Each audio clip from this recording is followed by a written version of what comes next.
In the year 2924, Earth was no longer the cradle of humanity. It was a memory, a beautiful, bittersweet scar in the annals of a species that had dared to dream beyond its atmosphere. The stars had become humanity's new home, yet they were a home laced with danger, mystery, and uncharted voids. The galaxy was vast, and much of it lay shrouded in darkness, its secrets hidden in the black depths of Terra Incognita, the unexplored frontier where few dared venture. The crew of the starship Erebus, a cutting-edge exploration vessel, was one of the few. Commissioned by the United Terran Accord, it was tasked with probing the edges of the galaxy, where light from even the nearest stars was weak and fragmented, and the gravitational tides warped reality itself. The Erebus was not a ship of war but a vessel of discovery, outfitted with advanced scanners, adaptive shielding, and a crew of humanity's finest minds. "Captain, we're nearing the anomaly," said First Officer Lena Viren, her sharp voice cutting through the quiet hum of the bridge. She glanced at her captain, her gaze steady but tinged with unease. Captain Ezra Kane leaned forward in his chair, his eyes fixed on the main display. The anomaly loomed ahead, a swirling, obsidian void that seemed to devour the surrounding starlight. It was unlike anything they had encountered before. Even the ship's AI, LYRA, struggled to quantify its properties, throwing out conflicting data streams that left the scientists aboard frustrated and awed in equal measure. "Status report," Kane ordered, his voice calm but firm. Lena's fingers danced across her console. "Gravitational distortions are increasing as we approach. Shields holding steady at 80%. Sensors are struggling to penetrate the anomaly. It's emitting some kind of exotic radiation that's interfering with our systems." "We've faced worse," Kane replied, though his tone betrayed his own doubts. He turned to Dr. Eloise Parra, the ship's lead astrophysicist, who stood at her station, eyes glued to a holographic readout. "Doctor, any insight?" Parra shook her head, her expression grim. "The anomaly is massive. Its gravitational pull suggests the presence of a collapsed star, but its energy signature doesn't match any known phenomenon. This could be a new form of stellar object, or something else entirely." "Something else," murmured a voice from the back of the bridge. It belonged to Sergeant Dax Holt, the ship's chief of security.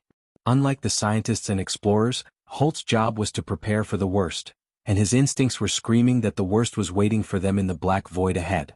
The bridge fell silent as the Erebus crept closer to the anomaly. Outside, the viewports showed a swirling mass of darkness, its edges tinged with faint, iridescent colors that shifted and shimmered like a mirage. The crew felt its pull, not just gravitational but psychological.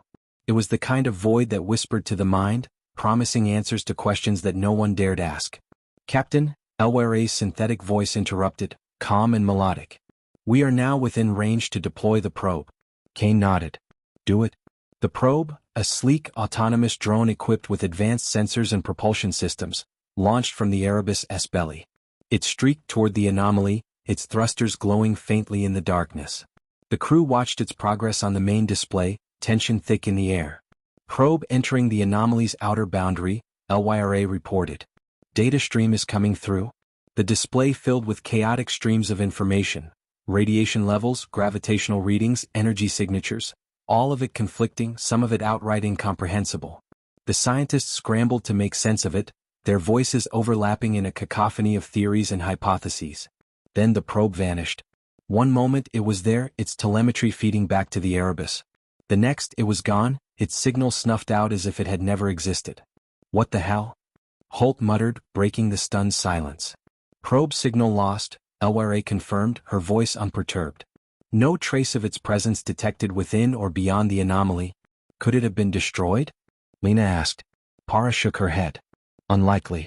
We would have detected an energy spike or debris signature. It's as if it was absorbed." The word hung in the air, heavy with implication. "Captain," LYRA continued, "new readings detected within the anomaly. Multiple energy signatures converging on our position." Kane's eyes narrowed.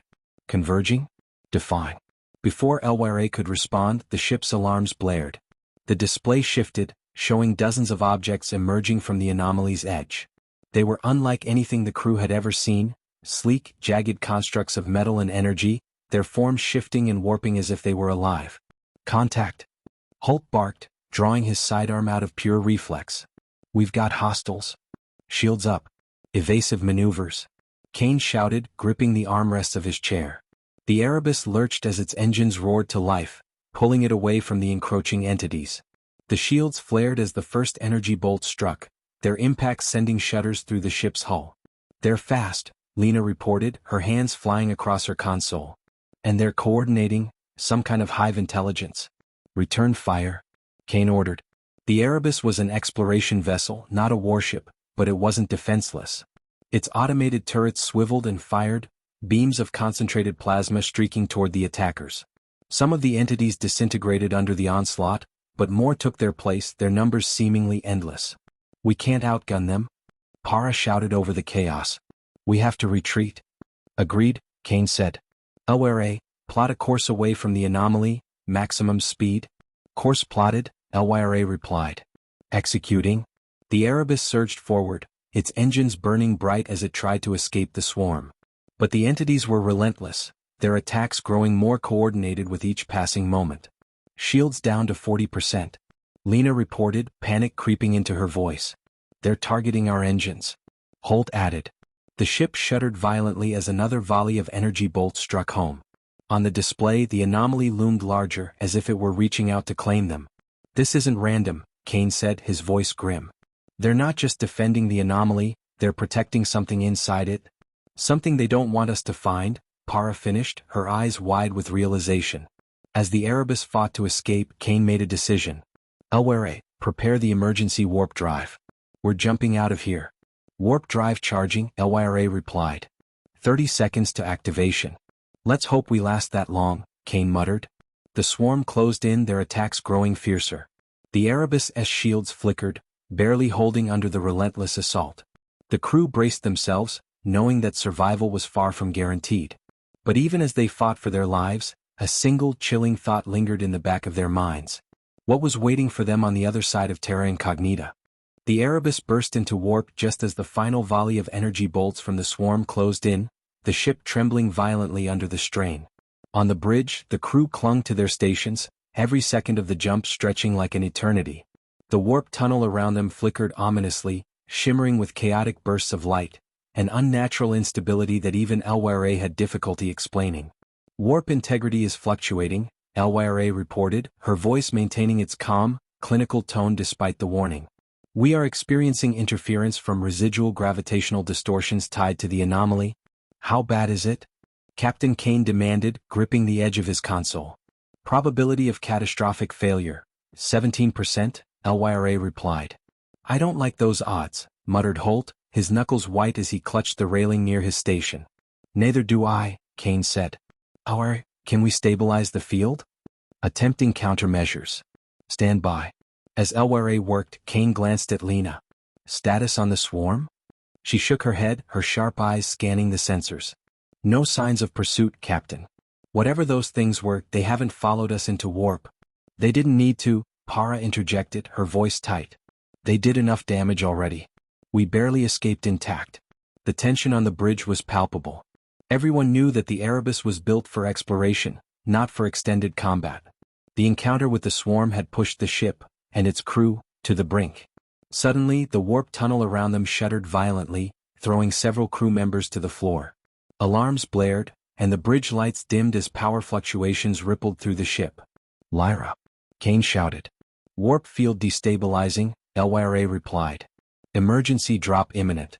Brace for impact."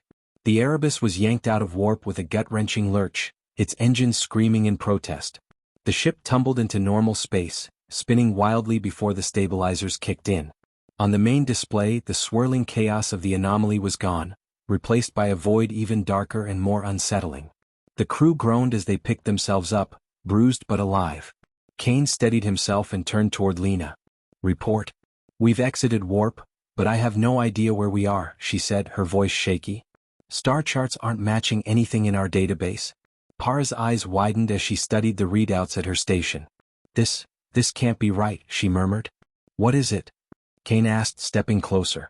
"The gravitational constants here are off," Para explained, her voice trembling with disbelief.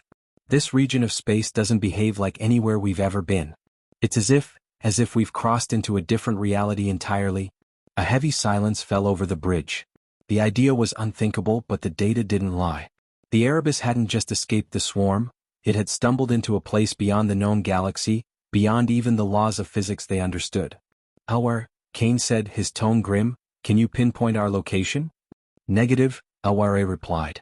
No identifiable stellar landmarks or navigational beacons detected. We are in uncharted space. Kane exhaled slowly, his mind racing. The mission had always been dangerous, but this was beyond anything they had prepared for. They were adrift in an unknown void with no clear way back. Captain, Lena said, her voice breaking the silence, I'm detecting something ahead. A structure. On screen, Kane ordered. The main display shifted, revealing a distant object silhouetted against the blackness. It was massive, its surface gleaming faintly with an otherworldly light. The structure was unlike anything the crew had ever seen, an intricate lattice of spires and conduits, seemingly grown rather than built. What is that? Holt asked, his voice filled with a mix of awe and suspicion. Para stared at the display, her eyes narrowing. It looks organic, but there are clear technological elements too. It's a hybrid, a fusion of biology and machinery. Could it be the swarm's origin? Lena suggested. Or something worse, Holt muttered. Kane considered their options. The structure was the only point of reference in the vast, featureless void. If there were answers to be found, they were likely there. Elwire, he said, bring us closer. Slowly. Keep shields up and weapons on standby. Affirmative, Elwire replied. The Erebus advanced cautiously, its engines humming softly. As they drew nearer, the scale of the structure became apparent. It was enormous, dwarfing even the largest space stations humanity had ever constructed. Strange symbols glowed faintly along its surface, their patterns shifting in ways that defied logic. Captain, Lena said, her voice tight, we're being scanned. Before Kane could respond, a deep, resonant tone echoed through the ship. It wasn't a sound in the traditional sense, it was more like a vibration that resonated in their very bones. What the hell was that? Holt demanded, his hand instinctively resting on the hilt of his sidearm. Unknown, Elwire said. The signal appears to be a form of communication, but its structure is highly complex. Can you translate it? Kane asked. Attempting, Elwire replied. Stand by. As the crew waited, the tone resonated again, this time accompanied by a faint, rhythmic pulse. The lights on the structure's surface grew brighter, their patterns accelerating as if responding to the ship's presence. Captain, Para said, her voice trembling, I don't think we're alone here. The main display shifted suddenly, showing new readings. Dozens of energy signatures were emerging from the structure, each one as alien and incomprehensible as the swarm they had encountered earlier. Contacts inbound, Lena shouted. They're coming straight for us. Raise shields. All hands to battle stations. Kane ordered. The Erebus braced itself as the entities closed in. Unlike the swarm, these constructs were larger, more deliberate in their movements. They surrounded the ship in a tight formation, their glowing forms pulsating with an eerie rhythm. Captain, Elwire said, her tone unusually urgent, the entities are transmitting a message. Translation partially complete. Intruders. Witness the truth. Witness the truth? Kane repeated, his brow furrowing. What does that mean? Before anyone could answer, the structure erupted with light, engulfing the Erebus in a cascade of energy. The crew shielded their eyes as the ship was pulled forward, the void around them warping and twisting. When the light faded, they found themselves inside the structure, surrounded by a labyrinth of glowing corridors and pulsating walls. The Erebus floated in a vast chamber, its system struggling to adapt to the strange environment. Captain, Para said, her voice barely above a whisper, I think we've just stepped into something far beyond our understanding. Kane nodded, his expression grim. Whatever this place is, it holds the answers we've been looking for. But we need to be ready for anything. This could be the key to humanity's future, or its end. And so, with the fate of their species hanging in the balance, the crew of the Erebus prepared to confront the unknown depths of Terra Incognita. The Erebus drifted in the massive chamber, surrounded by walls that pulsed like a living entity. The glow of the strange organic mechanical architecture illuminated the ship's hull, casting long, flickering shadows. No one spoke, their silence a reflection of the sheer weight of the unknown they now faced. Our, Captain Kane said, his voice steady but tense. Status report. Where are we? Current location, indeterminate, Elwire replied. The structure appears to operate on principles that exceed conventional space-time parameters. Sensors are unable to map the environment or identify exits. So we're trapped, Holt muttered, scanning the chamber for any signs of movement. His instincts told him they weren't alone, and his hand hovered near his weapon. Not trapped, Para interjected, her eyes fixed on her console. Invited? Kane turned to her. Explain? This place isn't just reacting to us, it brought us here deliberately. Those entities outside the structure didn't destroy us, they escorted us. And now, she gestured to the walls, which pulsed with an almost hypnotic rhythm. It's like it's waiting for us to respond. Respond how? Holt demanded. As if answering his question, a sudden vibration rippled through the chamber. The walls shimmered, their glowing patterns accelerating in a way that felt purposeful. Then, without warning, a section of the chamber transformed, creating a passageway that stretched deep into the structure. Captain, Lena said, breaking the tense silence, I'm detecting an energy signature down that corridor. It's massive and focused.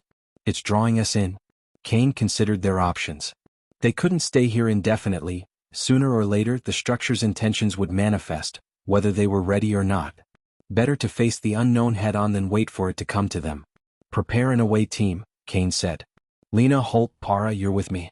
LRA, monitor our vitals and keep the ship on standby for immediate extraction. Understood, Captain, LRA replied. The away team suited up and armed themselves lightly, exploration tools, energy pistols, and scanners. As they disembarked, the passageway's walls seemed to shift and ripple in anticipation, their glow intensifying as if guiding them deeper into the structure. The air within the corridor was thick, not with oxygen but with an indescribable energy that vibrated in their bones. It wasn't hostile, but it was far from welcoming. Every step felt like a descent into a place that shouldn't exist. This place, Para whispered, running her scanner over the walls. It's alive in a way. The material isn't just organic, it's conscious. It's studying us as much as we're studying it. Great, Holt muttered, his grip tightening on his weapon. I always wanted to be inside something that could think. The corridor led to a massive chamber, its ceiling vanishing into a void of flickering lights. At the center of the chamber stood a monolithic structure, a towering spire of pulsating light and shadow. Symbols etched into its surface shifted and reformed, as if adapting to their presence. What is this? Lena asked, her voice tinged with awe. It's broadcasting something, Para said, her scanner emitting a rapid series of beeps. A signal? No, a message. Before she could elaborate, the chamber was filled with a deep, resonant hum. It wasn't a sound so much as a presence, a vibration that resonated in their very minds. Words began to form, not in the air but in their thoughts, a language that bypassed speech entirely. You are far from home. The crew froze, exchanging uneasy glances. You seek knowledge. You seek purpose. But are you ready to face the truth of your existence? Who are you? Kane asked, his voice steady despite the unease creeping into his chest. The response came as a flood of images and sensations, bypassing language entirely. The crew saw visions of ancient civilizations, galaxies forming and collapsing, and beings both terrifying and beautiful. They felt the weight of time itself, an infinite expanse that dwarfed their own fleeting existence. We are the architects, the voice finally said, its tone neither hostile nor benevolent. We are the stewards of creation, and this is our crucible. Those who venture here seek answers, but answers are earned, not given. What answers? Para asked, stepping forward despite the weight of the voice pressing down on them. The answer to the question that defines all sentient life. Why do you exist? Why do you persist? And what will you become? The spire flared with light, and the chamber began to shift around them. Platforms rose and fell, walls reconfigured, and new passageways opened. The team found themselves standing on a narrow bridge, suspended over an endless void. At the far end of the bridge, another spire rose, its light flickering in a rhythm that felt almost like a heartbeat. This feels like a test, Lena said, her hand resting on her weapon. It is, Kane said. And we don't have a choice but to face it. As they crossed the bridge, the voice continued to speak, its words carving themselves into their minds. Humanity is young, but it is bold. You reach for the stars not because you are ready, but because you are defiant. This is your strength and your weakness. The bridge trembled as they reached the spire. At its base, a pedestal emerged, glowing with a soft, inviting light. What now? Holt asked, his voice laced with suspicion. Captain, Para said, her voice trembling. The pedestal, it's offering us a choice. The light from the pedestal split into two streams, each one forming a distinct path. One led back to the Erebus, its glow steady and familiar. The other led deeper into the structure, its light flickering chaotically. "Choose," the voice said. "Return to the safety of what you know or embrace the unknown and risk everything. The future of your kind depends on your courage." Cain looked at his team, each of them reflecting the same mix of fear and determination. This was the moment that would define not just their mission, but perhaps the fate of humanity itself. "Captain," Lena said, her voice firm despite the uncertainty in her eyes, "whatever's down that second path. I think it's what we came here for." Cain nodded. "Then we go forward." Together, they stepped onto the path leading deeper into the structure, the light enveloping them as the spire's glow intensified. The chamber around them dissolved into pure energy, and they felt themselves being pulled into a new realm, one where the rules of reality no longer applied, and the answers they sought awaited in the depths of Terra Incognita. The light consumed them. For a moment, or perhaps an eternity, there was nothing but blinding brilliance and a silence so profound it felt as though the universe itself had drawn its final breath. Then, with an almost imperceptible shift, the crew of the Erebus found themselves standing in a new expanse, one so vast it seemed to stretch beyond infinity. The space was both empty and full, countless threads of light wove through the void, forming intricate patterns that pulsed with a rhythm akin to life itself. The team floated weightlessly, their senses overwhelmed by the sheer immensity of the place. This isn't real," Holt whispered, though he sounded far from certain. "It's real," Para said, her voice trembling as she examined her scanner. "This isn't a hallucination or simulation. We've crossed into something else. A layer of existence beyond anything we've ever known."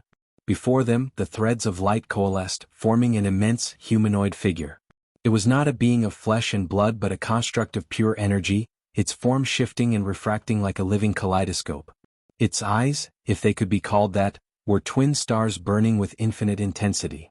"You have chosen the path of the unknown," the figure said, its voice resonating not just in their minds but in the very fabric of the space around them. "Few make it this far. Fewer still survive what lies beyond. Tell us, travelers, why do you seek the truth?" Cain stepped forward, his voice firm despite the weight of the entity's presence. "Because the survival of our species depends on it. Humanity has reached the limits of what we can achieve within the boundaries of our own understanding. We need to know what's out here, what's possible, if we're to have a future." The entity regarded him for a moment, its gaze unyielding. "Brave words. But do you truly understand what you ask for? The truth is not kind. It will shatter the foundation of everything you believe. Can your kind endure that?" Cain hesitated, the enormity of the question bearing down on him.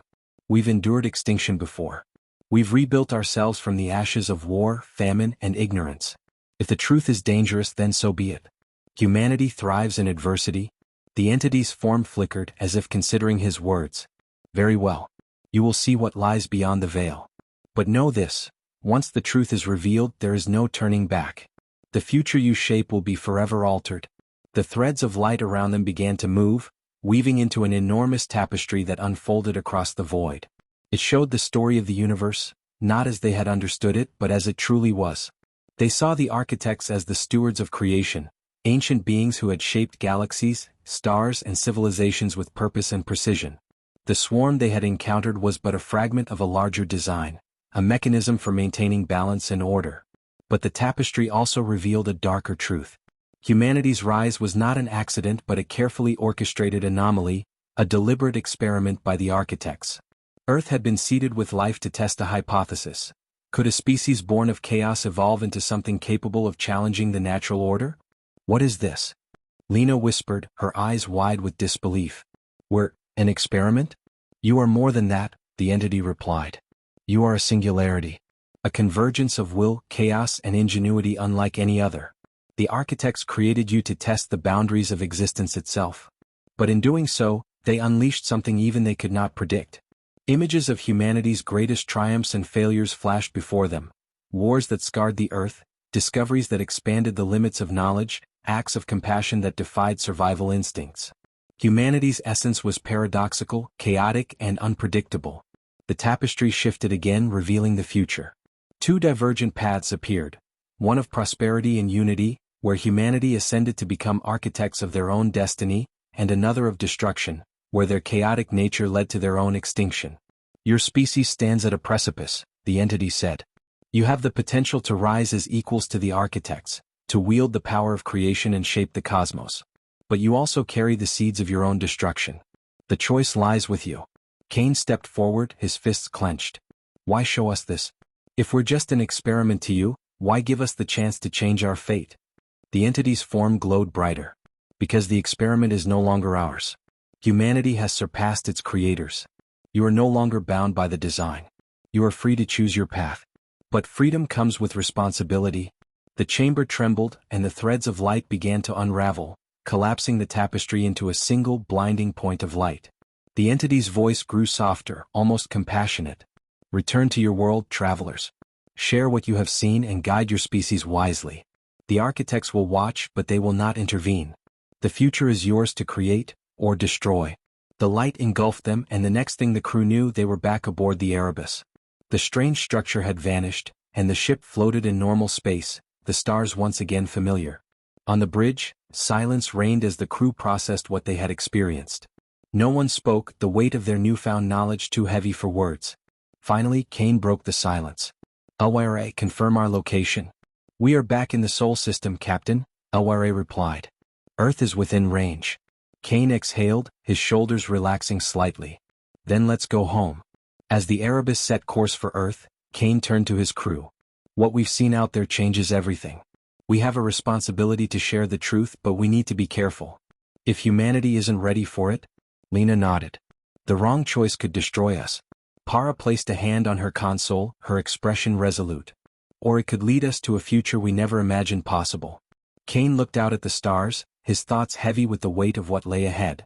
The future of humanity wasn't just a possibility, it was a choice. And for the first time it was entirely in their hands. The Erebus disappeared into the void, carrying the burden of truth and the spark of hope. Somewhere in the vast expanse of space, the architects watched, waiting to see what humanity would become.